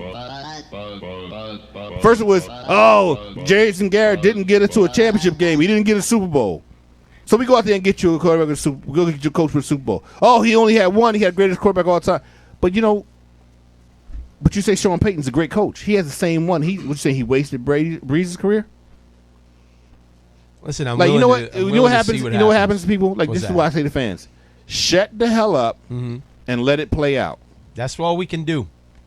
Because you don't know how any of these things. They could have went out and hired Rule, the guy from Lincoln Riley. They could have got Belichick out of New England. You never know what's going to happen in a season until it comes. By the way, Rule's got to be a little bit upset with what just happened. Luke Kuechly retiring. He just took that job. I mean, he can't be but so upset. They gave that guy 7 years, $60 million for a college coach coming into the pros that hasn't proven anything in the pros. He called the Giants and asked them if they wanted to match. They said no, quick. Yeah, like hell no.